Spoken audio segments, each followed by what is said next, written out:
வணக்கம் சோதர நண்பர்களே. 2024ஆம் வருடம் குரு வக்ர பலன்கள் 2024 அக்டோபர் மாதத்திலிருந்து 2025 ஜனவரி மாதம் வரைக்கும், அதாவது 4 மாத காலங்களுக்கு குருவானவர் ரிஷப ராசியில் வக்ரகதி அடைகிறாங்க. பொதுவாக ஜோதிடத்தில் அந்த ஜோதிட பலன்கள் அப்படின்னு வரும்பொழுது இந்த வக்ர பலன்கள் அப்படிங்கிறது புரிஞ்சுக்கிறது கொஞ்சம் காம்ப்ளிகேட்டடாக தான் இருக்கும். அதாவது வக்ரம் அப்படிங்கிறது கிரகங்கள் பின்னோக்கி செல்வது அப்படிங்கிறது பெரும்பாலானோருக்கு தெரிஞ்ச விஷயம்தான். ஆனால் அது கிரகங்களுடைய தன்மைகளுக்கு ஏற்ப, அது இருக்கக்கூடிய இடங்களுக்கு ஏற்ப, அதன் வகையில் நன்மை தீமை அப்படிங்கிறது கொஞ்சம் முரண்பட்ட தன்மையிலேயே இருக்கும். அதனால தான் வக்ரம் கிரகங்கள் அடையும் பொழுது சுப கிரகங்களே அசுப பலன்களை கொடுப்பது, இல்லைன்னா அசுப கிரகங்களே சுப பலன்களை கொடுப்பது போன்ற விஷயங்கள்லாம் எதிர்பார்க்கலாம். அந்த வகையில் கிரகாதிபத்திய வகையில் குரு முழு சுப கிரகமாக கருதக்கூடியவங்க. பட் அதே நேரம் குருவை பொறுத்த வரைக்கும் குரு இருக்கும் இடம் பால், குரு பார்க்க தான் கோடி நன்மை அப்படிங்கிறது தான் பழமொழி. அப்போ இந்த மாதிரியான கிரகங்கள் வக்ரம் அடையும் போது அதனுடைய பலன்கள் அப்படிங்கிறது ரொம்பவுமே மாறுபட்ட நிலையிலும் முரண்பட்ட நிலைகளும் தான் இருக்கும். அதனால தான் இந்த வக்ர கிரகங்களுடைய பலன்களை பொதுவான வகையில் எடுக்கிறது அப்படிங்கிறது கொஞ்சம் சிக்கலான விஷயம்தான். பட் இருந்தாலுமே இந்த வக்ர கிரகங்கள் என்பது சுய ஜாதகத்திலேயே வக்ரம் பெற்றிருந்தது அப்படின்னா, கோச்சார ரீதியாக அது வக்ரம் அடையும் பொழுது அதனுடைய முழு பலன் அப்படிங்கிறது கிடைக்க பெற்று வருது. மற்றவங்களுக்கு ஒரு 50-60% நடக்குது அப்படின்னா, இந்த வக்ரம் அடைந்தவங்களுக்கு சுயஜாதகத்தில் வக்ரம் பெற்றவங்களுக்கு இந்த கிரகங்களுடைய பலன்கள் அப்படிங்கிறது 90-100% வரைக்கும் முழுமையாக இருக்கும். ஸோ பொதுவாகவே இந்த குரு பயிற்சி அப்படின்னு வந்துட்டாலே எல்லா ராசிக்காரங்களுக்கும் பொது பலன்கள் அப்படிங்கிறது சொல்லப்படும். அதில் எல்லா ராசிக்காரங்களுமே பார்த்தீங்கன்னா ஒரு சார்பினர் மட்டும் இன்னும் எதுவுமே நடக்கலை, எப்போ போல தான் இருக்குது அப்படின்னு நினச்சிட்டு இருப்பாங்க. காரணம் என்னென்னா, அவங்களுடைய ஜாதகத்தில் அந்த கிரகங்கள் வக்ர நிலையிலிருந்து செயல்பட்டு இருக்கும். இல்லைன்னா வக்ரம் பெற்ற கிரகங்களுடைய பார்வையிலையோ அல்லது சேர்க்கையிலையோ அந்த கிரகம் அடைஞ்சிருக்கும். ஸோ அந்த மாதிரியான ஆட்களுக்கெல்லாம் பார்த்தீங்கன்னா இந்த வக்ர காலங்களில் அந்த கிரகங்களுடைய அந்த பொது பலன்கள் அப்படிங்கிறது கிடைக்க ஆரம்பிக்கும். ஸோ அப்படி இந்த 2024 அடுத்த 4 மாதங்களுக்கு குரு ரிஷபராசியில் வக்ரம் பெறாங்க.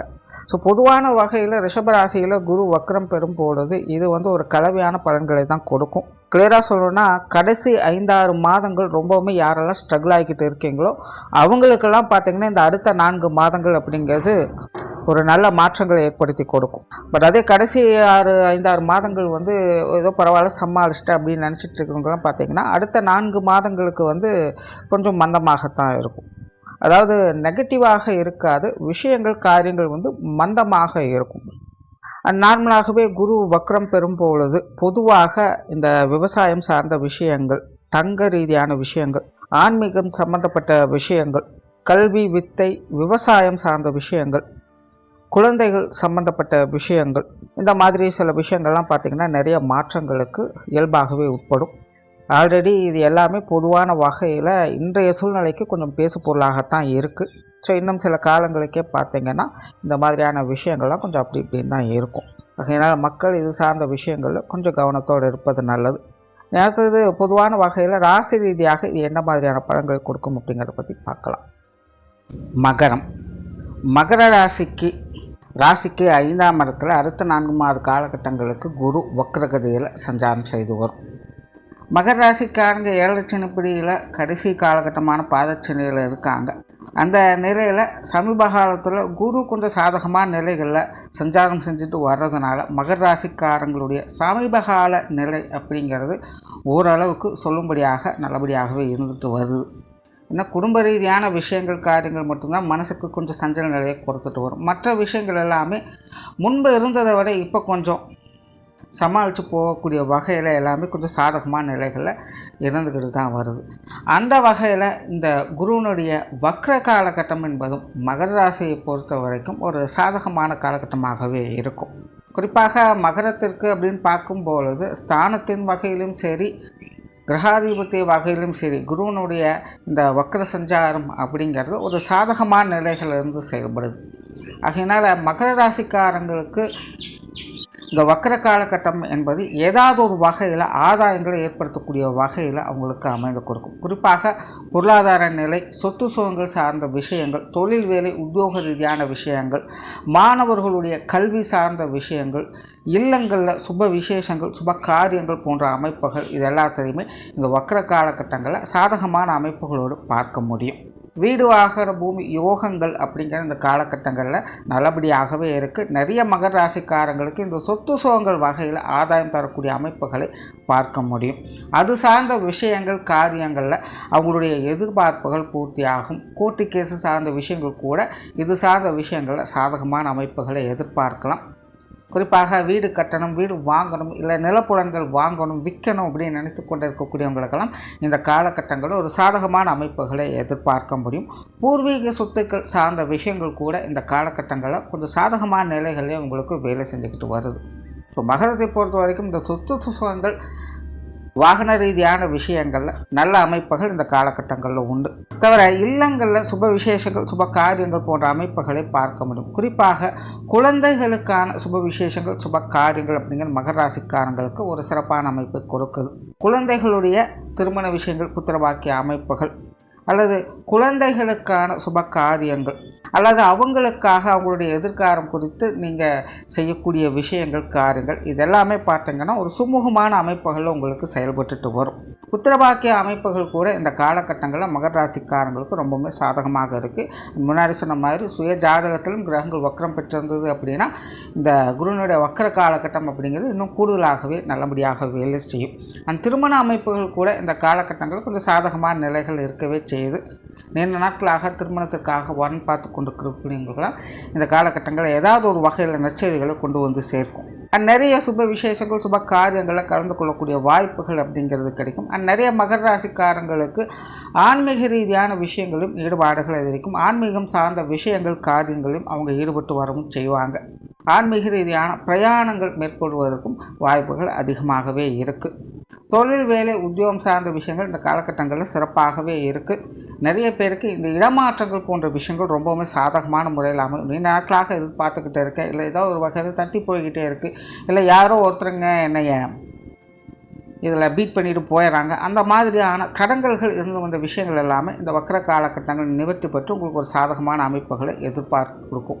அந்த தொழில் வேலை உத்தியோக ரீதியாக கூட நல்ல மாற்றங்களை ஏற்படுத்தி கொடுக்கும். வாடிக்கையாளர்கள் சார்ந்த விஷயங்கள் இந்த காலகட்டங்கள் திருப்திகரமாக இருக்கும்.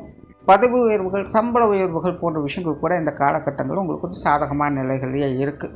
அண்ட் வெளியூர் மற்றும் வெளிநாடு சம்பந்தப்பட்ட விஷயங்கள் இந்த காலகட்டங்களில் சிறப்பாகவே இருக்கும். பொருளாதார ரீதியான விஷயங்கள் சமாளிக்கக்கூடிய வகையில் இருக்குது.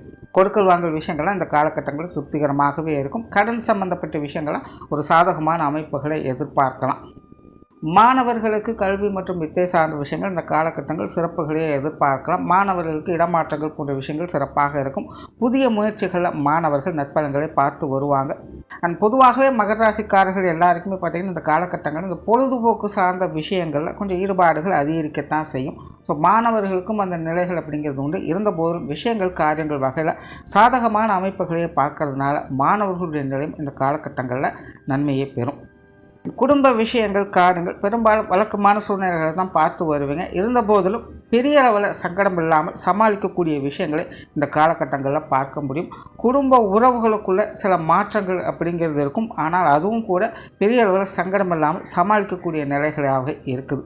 பெற்றோர்கள் சம்பந்தப்பட்ட விஷயங்கள் சமாளிக்கக்கூடிய நிலைகளே இருக்குது. ஆரம்ப காலகட்டங்களில் பெற்றோர்கள் வகையில் சின்ன சின்ன முரண்பாடுகள் அப்படிங்கிறது இருக்கும். அதாவது ஒரு நேரம் பார்த்திங்கன்னா தந்தை நல்லபடியாக இருப்பாங்க, பட் தாய் பார்த்திங்கன்னா ஏதாவது ஒரு வகையில் முரண்பட்ட கருத்துக்களோடு இருக்கலாம். பட் இன்னொரு நேரம் பார்த்திங்கன்னா தாய் ஒத்து வருவாங்க, தந்தை ஒத்து வரமாட்டாங்க. ஸோ இந்த மாதிரி அப்பப்போ இந்த அப்பா அம்மா வகையிலேயே ஒரு முரண்பட்ட தன்மைகள் அப்படிங்கிறது கொஞ்சம் போய்கிட்டே இருக்கும். பட் இருந்தாலுமே உங்களுக்கு ஆதரவான விஷயங்களை எதிர்பார்க்க முடியும். ஸோ கொஞ்சம் பொறுமையாக டீல் பண்ணிங்கன்னா எல்லா விஷயங்களும் சாதகமான அமைப்புகளை பார்க்கலாம். உடன்பிறப்புகள் சார்ந்த விஷயங்களும் கிட்டத்தட்ட அப்படி தான். உடன்பிறப்புகள் வகையில் கொஞ்சம் ஏட்டிக்கு போட்டியான விஷயங்கள் இருக்கத்தான் செய்யும். சில நேரங்களில் கொஞ்சம் பட்டும்படாமலும் இருக்கத்தான் செய்வாங்க. இருந்தபோதும் அவங்க வகையிலும் சாதகமான அமைப்புகள் இருக்கிறதுனால கொஞ்சம் மனுஷத்து வந்தீங்கன்னா நன்மைகளை எதிர்பார்க்க முடியும். கணவன் மனைவி உறவுகளுக்குள்ளும் கொஞ்சம் ஏட்டிக்கு போட்டியான விஷயங்கள் இருக்கத்தான் செய்யும். வாழ்க்கை துணையின் வகையில் அந்யோன்யங்கள் எந்த அளவுக்கு அதிகரிக்குதோ அந்த அளவுக்கு சில காரசாரமான விவாதங்களையும் எதிர்பார்க்கலாம். சில விஷயங்கள் காரியங்கள் கொஞ்சம் பிடிவாதமாக இருக்கத்தான் செய்வாங்க. இருந்தபோதிலும் அவங்க வகையில் ஆதாயமும் இருக்கிறதுனால அனுசரிப்புத்தன்மையும் இருக்கிறதுனால நன்மைகளை எதிர்பார்க்க முடியும். உற்றார் உறவினர்கள் நண்பர்கள் சார்ந்த விஷயங்கள் சில சாதகமான அமைப்புகளை எதிர்பார்க்கலாம். கடந்த காலத்தை ஒப்பிடும்போது இப்போ சமீப காலங்களில் உற்றார் உறவினர்கள் நண்பர்கள் வகையில் கொஞ்சம் சுமூகமான விஷயங்களை மகர ராசிக்காரங்க பார்த்து தான் வர்றாங்க. அந்த வகையில் இந்த வக்ர காலகட்டங்களையும் உற்றார் உறவினர்கள் நண்பர்கள் வகையில் ஒரு சுமூகமான விஷயங்களை எதிர்பார்க்க முடியும். ஓவராலாக மகர ராசியை பொறுத்த வரைக்கும் இந்த குருவனுடைய வக்ர காலகட்டம் என்பது அனைத்து வகையிலுமே சாதகமான அமைப்புகளை தான் கொடுக்குது. குறிப்பாக பொருள் மற்றும் பொருளாதார ரீதியான விஷயங்கள், சொத்து சுகங்கள் சார்ந்த விஷயங்களில் நிறைய நல்ல மாற்றங்களை ஏற்படுத்தி கொடுக்கும். நன்றி, வணக்கம், வாழ்க வளமுடன்.